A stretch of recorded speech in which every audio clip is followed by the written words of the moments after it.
Okay, my name's Peter Harriott, CEO of the Greater Shepparton City Council. Welcome to the Vic Park Lake Precinct, beautiful area here in Shepparton, and a beautiful day for a very exciting announcement. Welcome to our committee of the 2030 Greater Victoria Commonwealth Games Bid Committee. And welcome to the media and welcome to everyone else who's come down to hear about this announcement. I'll start by introducing our Mayor, Councillor Dinny Adem, who's going to say a few words. Welcome, Dinny. Thank you so much, Peter. Before we begin today's proceedings, we, the Greater Shepparton City Council, acknowledge the traditional owners of the land which now comprises Greater Shepparton. We pay respect to their tribal elders, we celebrate their continuing culture, and we acknowledge the memory of their ancestors. Welcome and thank you for taking the time this morning to be part of this truly exciting announcement. It is with extreme enthusiasm that I announce that Greater Shepparton City Council is leading the way for Greater Victoria to bid to host the 2030 Commonwealth Games. What this means is that we are proposing, as a collective, regional Victoria, we are saying that we have the capacity to host the first ever regionally based Commonwealth Games event. What we are unveiling today is a first-of-a-kind vision and could very well form the blueprint for future major sporting events, given the costs required and infrastructure needed to hold such global competitions such as the Commonwealth Games. With Durban being stripped of the rights to stage the 2022 Commonwealth Games over financial concerns, alternative models needed to be explored, and we believe we have the answer. Why not look at a regional approach to host the likes of the Commonwealth Games? Regionally, there is a capacity to do so, with potentially less investment required to deliver on these games. Existing infrastructure can be refurbished rather than new infrastructure needing to be built and maintained in a single city. We have already seen that England is looking to take over 2022 as the host country, and with that, multiple cities will host these events. And remember, the Gold Coast next year is also a regional event as well. The momentum for change is clearly there. This also means that the economic benefits are also spread. We have been in contact with the Australian Commonwealth Games Association and we'll meet with them very shortly. They have recognised the enthusiastic nature of our proposal, and naturally they are unable to endorse our concept, as other Australian cities may also consider bidding. At this stage, the association indicated that 2026 bidding processes hasn't commenced as yet. Melbourne has become so important it now accounts for more than 80% of Victoria's economic growth, with the rest of the state contributing very little in net terms. Victoria needs to become more decentralised, and here's a great way to start. We're proposing that the Commonwealth Games be hosted by up to 11 regional cities and towns in Victoria, including Greater Shepparton, of course, Geelong, Ballarat, Bendigo, Wodonga, Traralgon, Warrnambool and Port Campbell, Mildura, Wodonga, Ngambia and Yarrawonga. While we have some idea of the capability of these regional areas, the sports nominated presently are just our suggestions. The mayors and CEOs of the nominated municipalities have been invited to participate in a workshop on the 28th of April to table any and all ideas of how this concept could work for their regional city and broader Victoria. Critical to any success will be the municipalities working collaboratively, and we look forward to working with our colleagues on this project. As this is a whole new way in which to host the Games, the feasibility of a Greater Victorian Games needs to be determined prior to a formal bid that needs to be made in 6 years' time. We have therefore convened a task force, or working group, if you like, of the highest calibre. Never before has such a group of impressive and influential people been brought together for a project of this magnitude. A project that has the potential to change how international and national events are held in the future. The task force is charged with undertaking some preliminary work to initially determine the viability of a regional Victoria Games. This model will obviously need to be assessed prior to a formal bid being undertaken. I'm delighted to say that we have many members of our task force here today to be part of our announcement. I would also like to welcome to Greater Shepparton today Task Force Chair, on my left here, Mr. Adem Karafili, and Deputy Chair, Nick Holland. I'd also like to make a very special mention today of two very important people to our region. We're extremely honoured to have Janine and Heloise Pratt present, as we know that Shepparton is a place dear to their hearts. Welcome to you both, and thank you for all your continued work and work that you'll continue to do for the greater people of Shepparton. Thank you. We'd also like to thank all our panel members and members of the media being here today to be part of this thrilling announcement. With that, I'd like to hand back now to our CEO, Peter Harriott, to continue with proceedings. Thank you, Peter. Thanks, Dinny. What a great idea, great concept. Spread the interest, spread the benefit. As you can see, we've already got some fantastic facilities here in Shepparton. We've got the weather to turn it on, and if we can build on that, that'll be fantastic. Now, I'd like to introduce the chair of the committee to speak next, and that is Mr. Adem Karafili. Please welcome Adem. Thank you, Peter. Firstly, I'd like to thank the Mayor and the team of Greater Shepparton for first initiating this concept, and then secondly to us for our involvement. And as Mayor said, it's quite an esteemed bunch of colleagues. I exclude myself from that, but when I look down the table here and look in front, there's some extraordinary experience across a range of sectors. So we certainly are well placed to deliver on a plan that would actually get these games, here and through across regional Victoria by 2030. On that, we have this task force established primarily and initially our objective really is clear, and that is to seek some government funding, some corporate support so we can initially get a real feasibility study up and going. That's going to be the primary objective of the task force. We will have our first meeting just after the close of this press conference. And then we'll talk about exactly what we need and how we're going to get it. But make no mistake, we're all very serious about this. We're all committed to it. And the reason we are is because we actually believe in it. We think it's a great boon for Victoria and for the regional Victoria particularly. And we also think it's a great thing for the people. And the people who will support this are the ones who will benefit most. So we are absolutely committed to delivering this for Victoria and for the people of Victoria. I guess from here we're going to have probably a series of questions, I guess, after this. I guess I'll start and then we'll issue out some of those answers to the appropriate member of the task force. But as I said, we're really committed to getting a real feasibility study up and running to ensure that we can actually deliver this project for 2030. Very good. Thanks, Adem, and thanks for bringing your skill and knowledge to the committee. And thanks to all the other committee members for the diversity that it brings. And I've got no doubt with the committee and the support of the regional centres that this is going to happen, and it's going to happen well and be done better than you've ever seen before. Can I now introduce our member for Shepparton District, Miss Suzanna Sheed, to say a few words. Suzanna. Sorry, I had to get out of the sun, everyone. I think it's great to be having a place in the sun, but not in Shepparton on a day like today. This is truly a really visionary project that has come forward, and you can see the uptake that has occurred so quickly in the media and in the community. It's an opportunity for regional Victoria, and regional Victoria needs opportunities like this.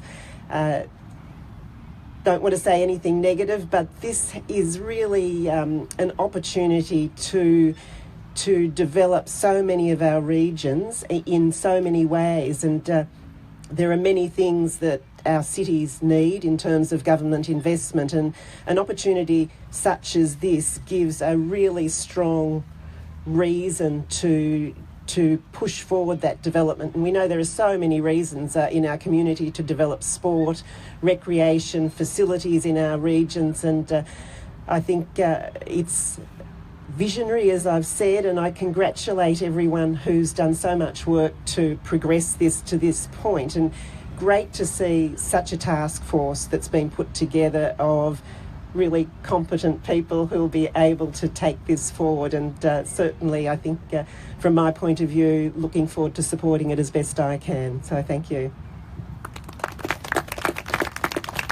Thanks, Susanna. Now that leaves us with questions. Please, there must be questions of the committee, and they're quite willing to answer any. I might kick it off if you're still sort of thinking of your questions. So first question would be in relation to the feasibility study. When do we think that might be ready to present to wherever we've got to present the feasibility study to? Great first question. Look, we're going to work on a fairly tight timeline. We're looking to deliver a preliminary report in July. So that means there's a lot of work to do. I think part of this feasibility study obviously includes working with the other regions that we're engaging. So there's 11 other centres or 10 other centres in which we'll be working with the CEOs and the mayors. And I think that's going to happen in the next couple of weeks, I think, or in the next week or so, late April. So that's going to be the first round. And then, of course, we'll work through there. But that's going to be, Jeanette, right in your sweet spot, I think, working with local government, local councils. Yes, there's a question here. I might bring the microphone down. Locko from Triple M. Just a query. Are you aware of any other bids? No. At this stage, this is an early stage proposal, so it will be open to other bids. There are actually other areas in Australia that may choose to bid. I think what we're doing here is actually getting in front of it, make a compelling case for it, and hopefully then scare off anyone else who may think they may compete for this, because our proposition will be so good and so exciting. Very good. Now there's a Commonwealth Games happening in Australia, not too far down the track. Does the committee believe that we can learn something from that experience that we can bring to this bid? I think there's an enormous amount happening in Queensland, in the southeast of Queensland, and which is essentially not a major city, right? So I think that's the first point. The fact that they've been able to recommit some of their facilities already, not just into other sporting facilities, but also into some of the arts. I think it's the gymnastics arena we're talking about today is going to become a sound studio and a movie production area. So these are the sorts of outside the box thinking that we need to consider and really need to look to as we prepare for our games. Thank you. Next question is over here. Thanks. It's Jodie Fleming, Win News. I just want to note Shepparton's pretty well equipped to host with the new precinct and everything that's going on. What about the other regions, the other 10 regions? How well equipped are they going to be to handle that kind of... Yeah, so a lot of the preliminary work that's been done to date was done, and why the regions were selected really and being part of this collaboration is because of the infrastructure they already have in place or the funding that they've already got to actually improve some of their facilities. So just like Shepparton, there's been some government money established. I think in Bendigo's got a pool, Terrelgan's actually got some money for different things. So what we'd be looking to do is to talk with them, look at what they're doing already, and then look to say, okay, how can we, over the years, expand the plans of what you've got, whether it's room for temporary seating or can we repurpose it now into a slightly bigger thing. So these are the sorts of things we're going to do. But the regions that were chosen were quite specifically chosen because they have some good infrastructure in place or already got funding for infrastructure to come. Okay, we've got some questions here. Councillor Patterson. Thank you. My question is basically, I know it's a very hard one, timelines. When do you think a final decision will be made? And there have to be several timelines, and I realise probably that's your first job today, but have you got an indication when the final decision will be made? Thank you, Mayor. Just whispered in my ear, 2023 is actually the date for the final decision. However, there's many decisions in that timeline that need to happen between now and then.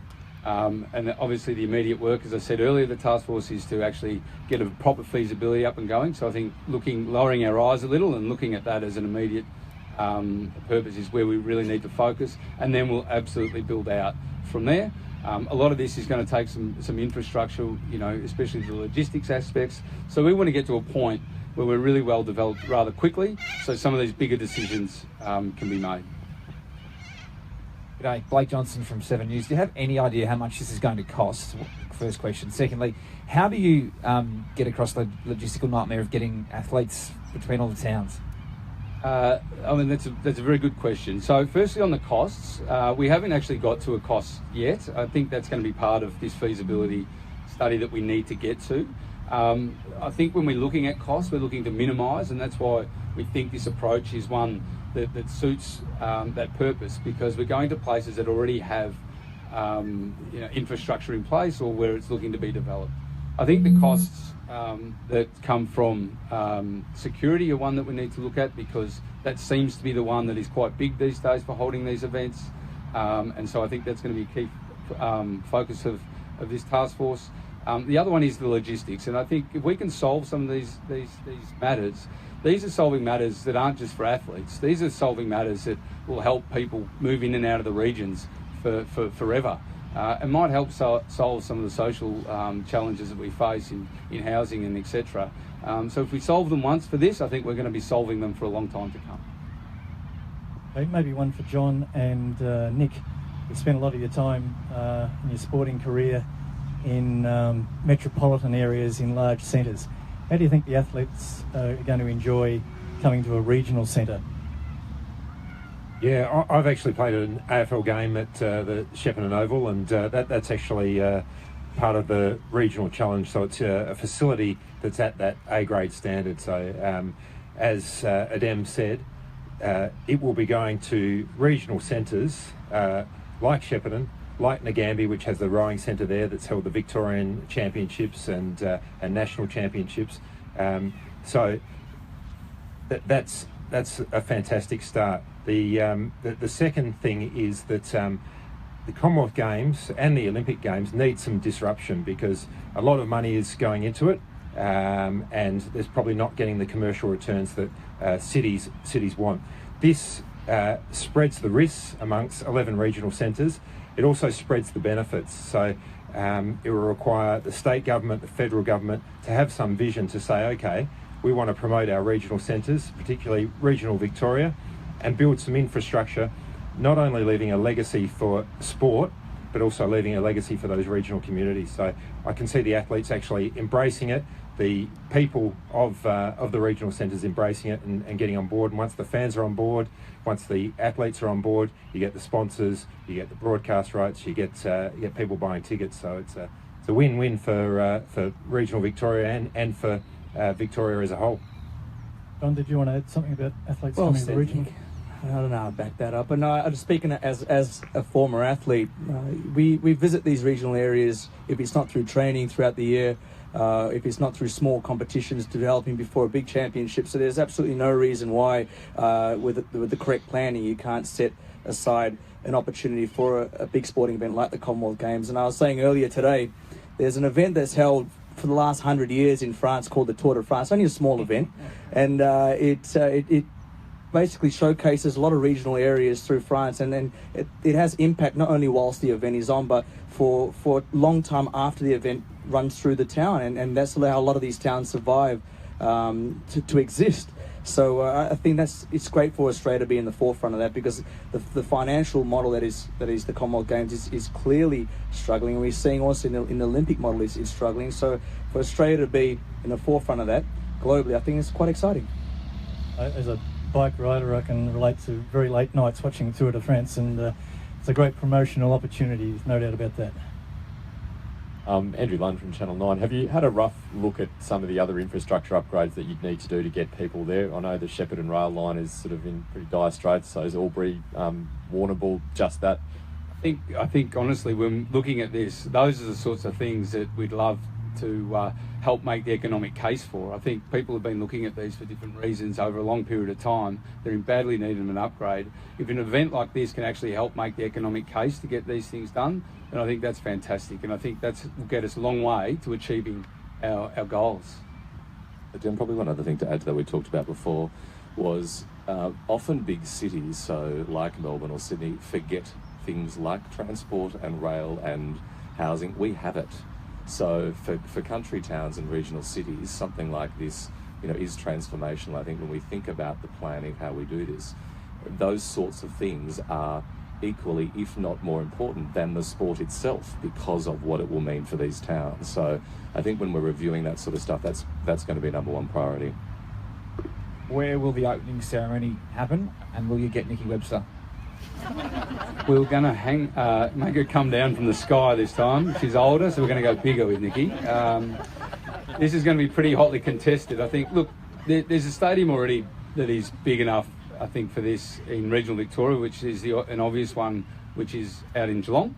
I think we'd love to have one here as well, and I think part of our planning ultimately would be to try and establish an arena in Shepparton that supports this greater area that could actually hold an opening ceremony and closing as well. So I think when we've got something that's available and then we've got an ambition, I think our ambition would be here, but we also have a fallback position of, the Geelong area as well. I don't know if anyone else has got any comments on that.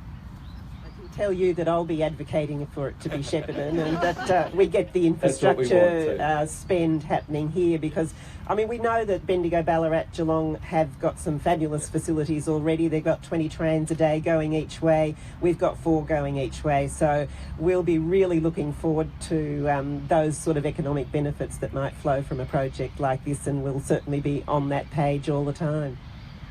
Guy Stainer from ABC. A question for John. You mentioned the athletes' perspective, but with historically with these events, the athletes have all come together and stayed together. How do you think this will compare, and what will be lost by not having the athletes staying in the one precinct together? I think that will be obviously looked at when we sit down and really develop the finer minutiae of how this can all work. But speaking as an athlete, personally, when you come to a championships, you're there to win. So your main focus is going, and you'll go to the Mars to win. So, but creating an environment which is most important with the games is meant to showcase the happiness of the involvement of the athletes is something which is at the forefront, I know, of my mind, and I think of our committee's mind. And I think we have to be progressive. We have to change our view of how these championships are being run. So we are used to seeing things as a village, and that's how we've seen the championships in years before. But this is a great opportunity for these athletes to actually embrace the regional areas that they are and become part of that region. And this allows us globally to create awareness and attention for the athletes that are competing at the Commonwealth Games, not only our domestic athletes as well, and also the viewers that are watching and taking part. Could I also add to that one of the things that, one of the long-term benefits of this bid is what it will mean to tourism for country Victoria. Because when people come to the regions earlier than the 2030 Games, you'll get athletes coming here to see what the tracks are like, to see what the climate's like, and then in the long term, hopefully, the athletes and their friends and their family will come back over many, many decades to see where they competed and to come back here. So what we're doing is actually exposing regional Victoria to the world. That's really exciting.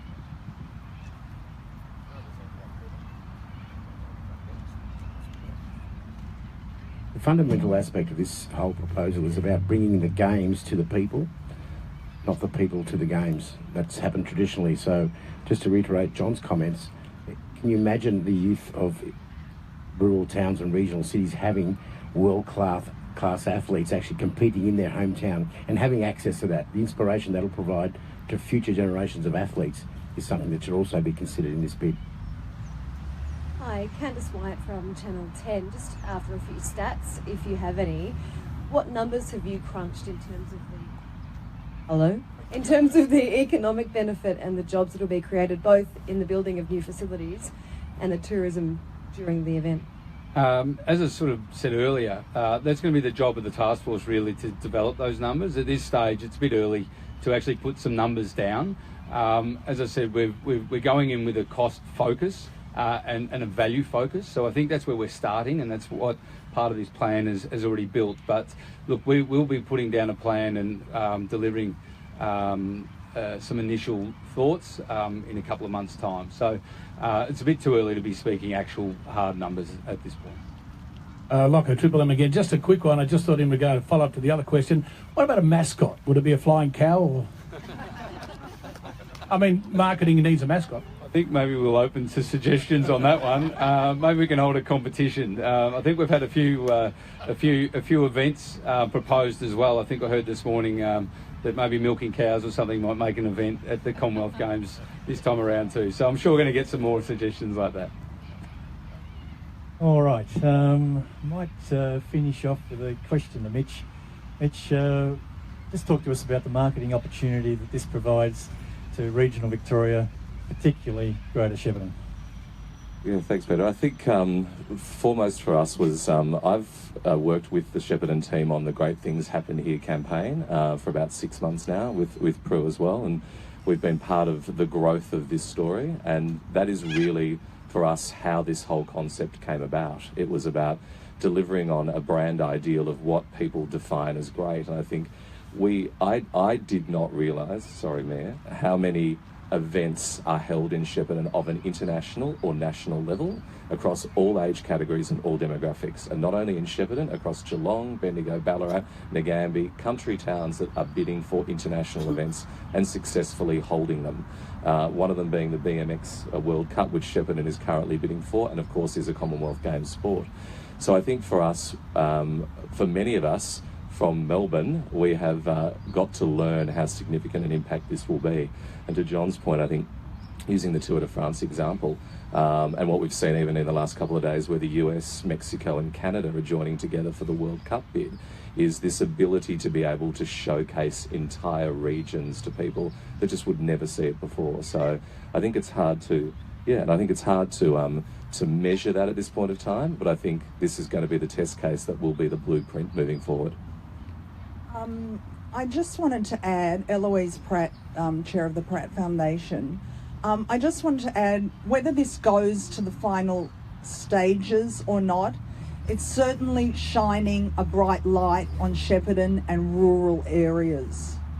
And for that, we should all give thanks. Rural Victoria, as well as other regional areas around Australia, are very depressed. People are very anxious. And if we can offer them hope, and if we can offer them a level of inspiration, then we will have achieved something really fabulous, because that's all you want with people. We help a lot with the Pratt Foundation in regional areas with kids that have psychotic illnesses and a lot of mental health problems, and it's just so intrinsic.